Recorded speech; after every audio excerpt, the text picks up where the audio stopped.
मस्जिद, मजार, दरगाह एक के बाद एक सब निशाने पर आ रहे हैं। हाल ही में संभल में शाही जामा मस्जिद को लेकर बवाल हुआ, लेकिन अब दुनिया भर में मशहूर अजमेर शरीफ को शिव मंदिर होने का दावा किया गया है। लेकिन इस दावे का आधार क्या है?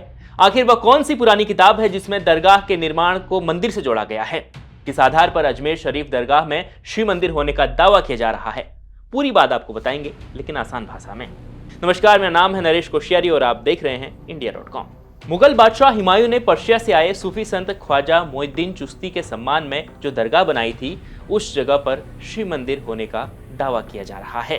ख्वाजा मोइनुद्दीन चिश्ती एक सूफी संत थे। उन्हें मुस्लिम धर्म के प्रेरक मोहम्मद साहब का प्रत्यक्ष रूप से वंशज माना जाता है। फिर जब वो भारत आए तो उन्होंने अपने जीवन के अंतिम दिन अजमेर में काटे थे, यानी राजस्थान के अजमेर में।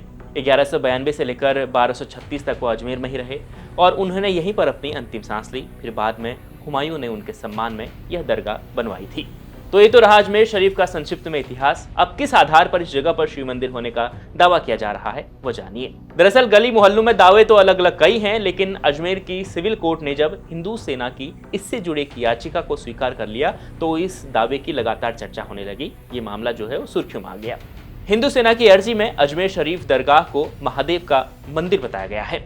याचिका में एक रिटायर्ड जज हरविलास सारदा की किताब का जिक्र है। 1911 में हरविलास सारदा ने अजमेर हिस्टोरिकल एंड डिस्क्रिप्टिव नाम से एक किताब लिखी थी। किताब में दरगाह के निर्माण में मंदिर का मलबा होने का दावा किया गया है। साथ ही गर्भगृह और परिसर में एक जैन मंदिर होने की भी बात कही गई है। लेकिन मंदिर शिव मंदिर ही क्यों? इसे लेकर क्या दावा है, ये भी समझिए। तो हिंदू सेना के वकील ने कहा कि पुस्तक में दरगाह के भीतर एक तहखाने का विवरण किया गया है जिसमें कथित तौर पर एक शिवलिंग होने का दावा है। यानी याचिकाकर्ता की ओर से कोशिश है कि इन बातों की जांच की जाए। वही फिर से सर्वे की बात वो लगातार कह रहे हैं कि यहाँ पर सर्वे कराया जाए ताकि जो वो बातें लिखी गई हैं उसका सच सामने आ सके। यह भी दावा है कि शिवलिंग की पारंपरिक रूप से ब्राह्मण परिवार पूजा करता था। दरगाह के 75 फीट ऊंचे बुलंद दरवाजे की संरचना में जैन मंदिर के अवशेषों के होने के संकेत हैं, इस प्रकार के दावे हैं। और फिर इसे पृथ्वीराज चौहान से भी जोड़ा गया है। दावा है कि इस मंदिर को पृथ्वीराज के वंशजों ने बनाया था। कहानी बहुत लंबी है, थोड़ा और आसान करते हैं।